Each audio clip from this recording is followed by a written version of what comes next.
Pagi semua, perkenalkan saya Ninyoman Augustiningsi, dokter muda anestesi periode 4-17 Mei, yang akan membawakan presentasi tentang post-operatif atau pasca operasi. Nah, dari definisi sendiri, perawatan post-operatif atau pasca operasi ini merupakan suatu perawatan yang diberikan kepada pasien setelah menjalani suatu manajemen anestesi. Nah, perawatan ini dilakukan oleh suatu tim yang terdiri dari tenaga ahli yang dilakukan dalam suatu area tertentu dengan kondisi dan kelengkapan khusus. Tujuan dari dilakukannya perawatan post-operatif ini yaitu untuk mencegah komplikasi-komplikasi yang dapat terjadi, misalnya infeksi, kemudian dilakukan juga untuk mempercepat proses penyembuhan pasca operasi, yang nantinya diharapkan agar pasien dapat mencapai kondisi optimal terbaik setelah melakukan operasi. Dari sana kita dapat mengambil satu komponen, yaitu komponen pasca operasi, yaitu pemulihan. Pemulihan sendiri merupakan suatu proses kembalinya fungsi fisiologis dan fungsi psikomotor yang normal dengan level morbiditas yang minimum yang berhubungan dengan anestesi dan pembedahan. Proses pemulihan sendiri terjadi dalam beberapa hari dan dibagi menjadi beberapa fase, yaitu ada early recovery, intermediate recovery, dan late recovery. Dari pemulihan sendiri, durasi perawatan postoperatif serta pemulihan ini berbeda-beda dari masing-masing pasien, yaitu tergantung dari tipe operasinya, durasinya, hingga teknik operasi yang dilakukan pada pasiennya. Untuk pemulihan sendiri, dari tadi kan ada 3 fase. Yang pertama adalah early recovery, yang merupakan suatu fase di mana pasien mulai sadar dari pengaruh anestesi, kemudian sudah terjadi pemulihan refleks proteksi jalan nafas dan aktivitas motorik dini. Nah, selama proses recovery yang early ini, pasien akan berada dalam suatu ruang pemulihan. Nah, untuk selanjutnya, apakah pasien dapat berpindah dari ruang pemulihan ini ke ruang pemulihan fase 2 ataupun di ruangan ini akan dinilai menggunakan sistem scoring, yaitu digunakan sistem Stewart Score dan Modified Alderet Scoring System. Fase yang kedua adalah intermediate recovery, yaitu di mana pasien sudah bisa menggunakan kursi roda, kemudian bisa berpindah tempat, minum, kemudian miksi, dan juga bisa bersiap untuk pemulangan. Pada fase ini digunakan sistem penilaian Post Anesthesia Discharge Scoring System atau PADSS untuk mengetahui pasien ini sudah boleh dipulangkan atau tidak. Nah, untuk pasien dengan one day care, maka akan menggunakan sistem scoring PADSS ini dibanding dengan sistem Alderet. Selanjutnya, fase yang ketiga adalah fase late recovery, yaitu fase yang dimulai ketika pasien dipulangkan ke rumah dan berlanjut hingga pemulihan fungsional tercapai, sehingga pasien dapat melakukan fungsi normal atau aktivitas normal dalam kehidupan sehari-hari. Nah, tadi kan sempat saya bahas tentang kalau di early fase itu pasien sadar dan dimasukkan ke ruang pemulihan. Apa itu ruang pemulihan? Yaitu ruang pemulihan merupakan suatu bagian dari instalasi bedah sentral, yaitu dia itu biasanya tempatnya di satu koridor dengan kamar operasi dan ditunjang dengan suatu kelengkapan-kelengkapan seperti ini. Kelengkapan khusus, anestesi, kemudian sumber daya yang memadai. Selanjutnya, fungsi dari ruang pemulihan itu sendiri yaitu untuk memantau keadaan oksigenasi dan ventilasi dari pasien baik atau tidak. Nah, perlu diketahui sebelum pasien itu dipindahkan dari ruang operasi ke ruang pemulihan, harus dipastikan bahwa memang pasien itu memiliki potensi jalan nafas yang baik, sehingga pada saat di ruang pemulihan kita pantau dia keadaan oksigenasi dan ventilasinya baik atau tidak. Selanjutnya mempertahankan stabilitas hemodinamik, kemudian memantau pendarahan luka operasi, mengobati nyeri pasca anestesi, dan bertindak secara tepat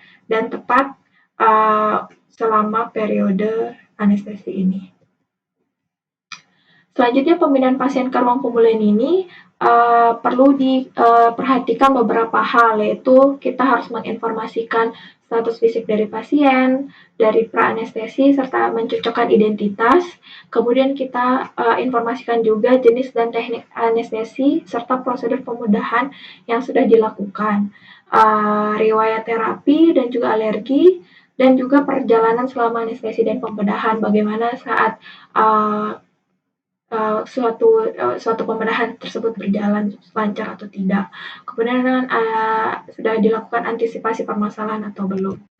Untuk selanjutnya, apa saja yang dimonitoring di ruang pemulihan? Yang pertama adalah pastinya vital sign, yaitu kita dari airway, breathing, circulation, kemudian kita monitoring juga luka dari pasien, apakah terdapat pendarahan pada luka, apakah terdapat tanda-tanda infeksi pada luka. Selanjutnya kita evaluasi juga komplikasi anestesi dan juga pembedahan. Dan kemudian kita pertimbangkan apakah boleh dipindahkan atau dipulangkan pasien ini atau tidak. Untuk ini adalah Modified Alderete Scoring System yang terdiri dari 5 komponen, yaitu yang pertama, apakah pasien bisa menggerakkan ekstremitas atau tidak. Nilai kalau misalnya bisa menggerakkan 4 ekstremitas, skornya 2. Kalau misalnya cuma 2 ekstremitasnya, skornya 1. Dan kalau misalnya tidak bisa, skornya 0. Kemudian ada respirasi, apakah pasien dapat bernafas dalam dan juga batuk atau tidak, apakah mengalami nafas yang terbatas atau dyspnea atau tidak, atau pasiennya apnu. Kemudian untuk sirkulasi, jika blood pressure-nya itu 6 plus minus 20 mm air raksa dari nilai sebelum anestesi, itu skornya 2. Selanjutnya kesadaran, jika pasien sadar penuh, yaitu kita bisa kasih scoring 2, dan bila tidak ada respon, scoringnya 0. Saturasi oksigen jika di atas 92% dengan udara bebas, maka skornya 2. Jika dari seluruh skor ini, total skornya 10. Jika skornya lebih dari 99, maka dapat dipindahkan ke ruangan. Ini adalah Post Anesthesia Discharge Scoring System atau PADSS, yaitu biasanya pada pasien dengan one day care. Di sini kita nilai juga apakah dia kesadarannya itu baik atau tidak, yaitu orientasinya baik atau tidak. Kemudian dia bisa melakukan aktivitas atau tidak. Hemodinamiknya itu blood pressure-nya itu di plus minus 15% dari baseline atau tidak, itu skornya 2. Kemudian saturasi oksigen berapa, jika lebih dari 90, skornya 2. Kemudian untuk nyeri sendiri, kalau misalnya tidak ada nyeri, kemudian ada nyeri, ataupun dia sangat merasa sakit, itu bisa diberi skor sesuai di tabel. Untuk selanjutnya yang dinilai juga itu adalah adakah suatu mual muntah pada pasien ini. Kalau misalnya tidak ada, bisa diberi skor 2. Jika ini kan ada total skornya 14. Jika skornya lebih dari 12, maka bisa dipulangkan. Nah, saat sudah kita monitoring, kemudian kita evaluasi apakah ada masalah-masalah pada ruang pemulihan. Misalnya yang pertama itu biasanya pasien gelisah. Pasien gelisah biasanya itu dapat disebabkan oleh hipoksia, salah satunya hipoksia, kemudian bisa juga asidosis, budi penuh, ataupun kesakitan. Nah, kita harus cari tahu apa penyebab dari kegelisahan pasien. Nah, setelah kita tahu apa penyebabnya dan kita singkirkan, bisa kita berikan penenang. Bisa diberikan midazolam. Untuk yang kedua adalah gangguan pernafasan. Di sini bisa depresi ataupun obstruksi nafas. Kalau depresi nafas ini biasanya kan ada penggunaan obat-obat sedasi, obat narkotik, masih ada sisa-sisa dari efek dari obat-obat tersebut yang sehingga bisa menyebabkan depresi nafas, sehingga kita harus berikan bantuan nafas segera dan kita terapi. Untuk obstruksi nafas bisa disebabkan oleh sumbatan dari lidah, spasme laring, lendir, ataupun liur, sehingga kita harus identifikasi penyebab dan lakukan tindakan sesuai penyebabnya.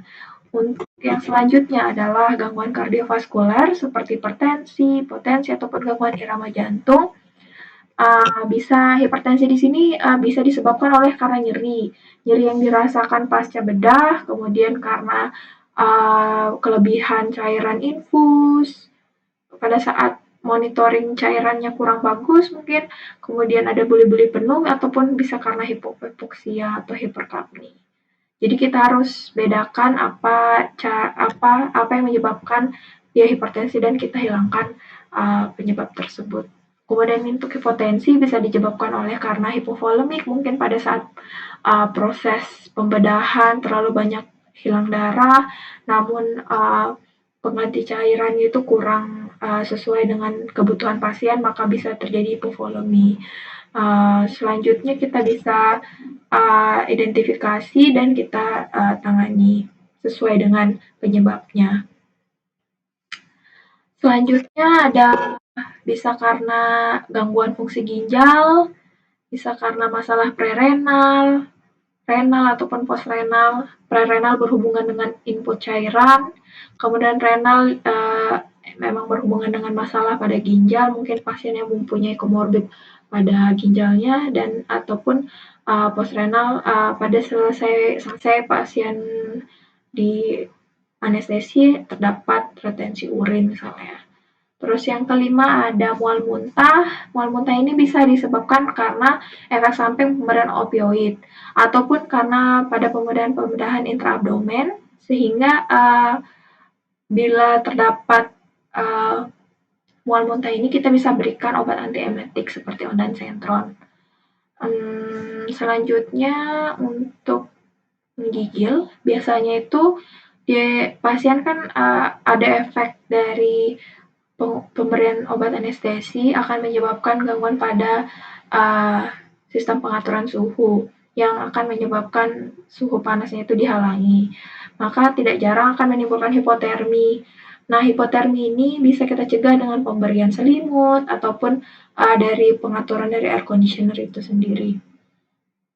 Nyeri biasanya disebabkan oleh kerusakan jaringan akibat trauma bedah. Jadi kita bisa berikan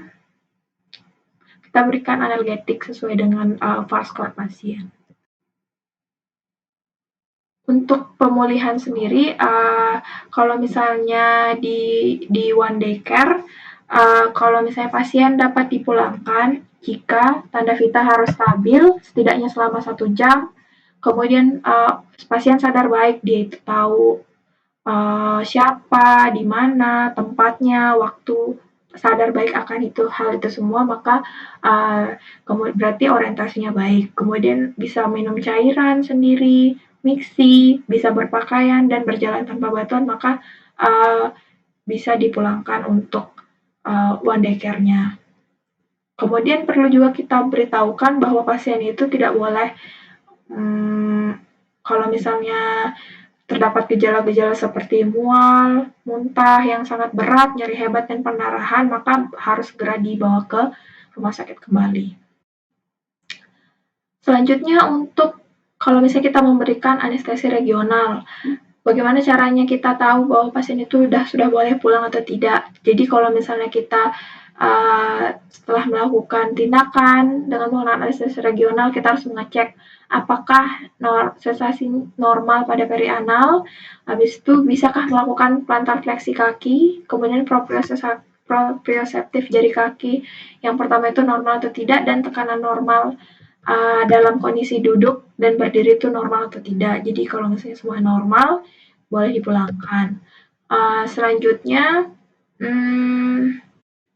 untuk anestesi regional dan umum biasanya itu kan akan berangsur-angsur waktu pemulihannya akan membaik.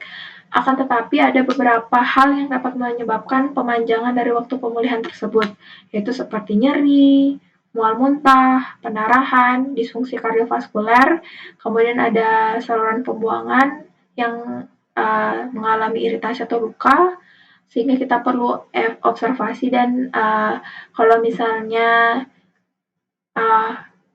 caregiver-nya atau penunggu pasiennya itu kurang tidak memadai atau tidak ada, maka kita akan bisa memperpanjang waktu pemulihan dari pasien tersebut. Untuk instruksi dari tenaga medis untuk pasien dengan postoperatif yaitu selama 24 jam setelah anestesi jangan minum alkohol, jangan minum obat selain obat yang diresepkan, kemudian jangan berkendara, baik itu kendaraan bermotor, sepeda roda 4 ataupun roda 2. Kemudian jangan juga membuat keputusan-keputusan yang penting, misalnya dalam keputusan harta gono gini.